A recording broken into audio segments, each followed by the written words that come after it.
Mesdames et messieurs, bonjour. Heureux de vous retrouver en direct du Salon de l'Agriculture sur le stand du Siècle Vert pour cette minute éco Ouest France avec Olivier Alain. Bonjour Olivier. Bonjour. Vous êtes agriculteur, vous êtes vice-président du Conseil régional de Bretagne. Alors la Bretagne, justement, on en parle souvent, alors parfois de façon un peu perfide, en disant que la Bretagne incarne un modèle intensif. Les plus politiques disent parfois que la Bretagne, c'est aussi un jardin posé sur la mer. Mais il y a quelque chose qui est en train de se passer.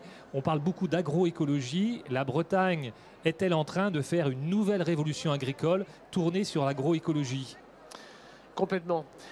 Il y a un véritable paradoxe, c'est que la Bretagne est souvent montrée au travers des médias par rapport à cette problématique d'algues vertes et qui perturbe un peu le message. Or, la Bretagne est une région qui a beaucoup investi depuis très longtemps sur la lutte contre les nitrates et qui aujourd'hui a 35% de ses masses d'eau qui sont conformes à la directive 4 sur l'eau. Peu de régions ont ce label-là. Et puis, c'est une région qui a beaucoup investi sur des mesures agri-environnementales et climatiques. Nous avons mis 240 millions d'euros sur 6 ans. Et nous avons reçu, il y a peu de temps, des fonctionnaires européens de la Commission de Bruxelles qui nous disent qu'aucune région d'Europe, aucune région n'a mis autant de moyens sur les mesures en transition. Et il y a aujourd'hui 5500 agriculteurs en mesure système qui ont engagé toute leur exploitation, soit en agriculture biologique, soit en non bio, mais sur une réduction des pesticides, de l'azote, du soja, et donc en essayant d'avoir des exploitations beaucoup plus résilientes et beaucoup plus autonomes.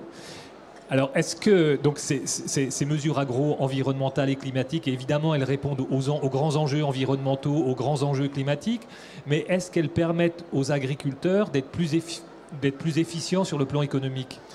Alors c'est là que c'est très intéressant parce que nous avons justement, quand on investit 240 millions d'euros, le moindre des choses, c'est d'évaluer cette politique publique, notamment du côté des revenus, comme vous le dites. La Chambre d'agriculture a mesuré avec des résultats gestion depuis 5 ans pour savoir ce que donnent économiquement ces agriculteurs qui sont engagés dans ces mesures. Et le résultat est sans appel. Ces agriculteurs qui sont engagés dans des réductions d'intrants et dans des mesures agroécologiques gagnent plus d'argent, même si il faut le nuancer dans les premières années parce qu'il faut investir. Quand on se met à avoir un système herbagé, il faut investir dans des faneuses, dans des barres de coupe. Donc il y a des amortissements qui sont un petit peu plus importants. Mais globalement, ce sont des exploitations qui, en plus, même dans la période de transition, gagnent un peu plus d'argent que ceux qui ne l'ont pas fait. Alors on parle beaucoup du bio, on parle du conventionnel. Alors l'agroécologie, c'est quoi? C'est une troisième voie entre le conventionnel et le bio? Oui, l'agroécologie, c'est quelque chose de très concret. C'est comment réduire les intrants carbonés, les intrants phytosanitaires, la dépendance aussi aux protéines. Vrai sujet, parce qu'on voit bien qu'avec ce qui s'est passé au Brésil, avec la déforestation, c'est quelque chose qui inquiète nos concitoyens.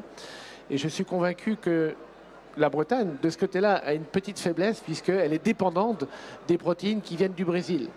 Or, notre volonté aujourd'hui est de sortir justement de cette dépendance aux protéines sud-américaines. Et demain, nous allons rencontrer d'ailleurs, avec mon président Chenet Girard, son homologue de la région Centre-Val de Loire, pour voir comment on peut contractualiser avec cette région qui fait 6 départements, qui est spécialisée en grande culture, comment on peut développer dans cette région-là des cultures riches en protéines, les pois, les lupins, les vestes, pour justement nourrir notre bétail et être moins dépendant de ces protéines nord-américaines qui sont des OGM avec du glyphosate et tout ce que ça sous-entend en termes de déforestation. Alors une dernière question. La Bretagne veut être la région du bien manger. Quel lien entre ces mesures agroécologiques et l'assiette du consommateur? Complètement. Dans le bien manger, ça n'aborde pas uniquement l'aspect sanitaire. C'est surtout aussi les conditions de bien-être animal parce que nos consommateurs ne voudront faire un acte citoyen quelque part dans l'acte de manger. Donc ça englobe les questions de bien-être, les questions d'agroécologie, donc de moins de carbone, moins d'antibiotiques, moins d'OGM. C'est toutes ces notions du qualitatif au sens gustatif du terme, au sens sanitaire, mais ça c'est une évidence, et surtout au sens protection de la planète quelque part. Merci Olivier Alain d'avoir participé à cette Minute Éco avec le journal Ouest France. Merci.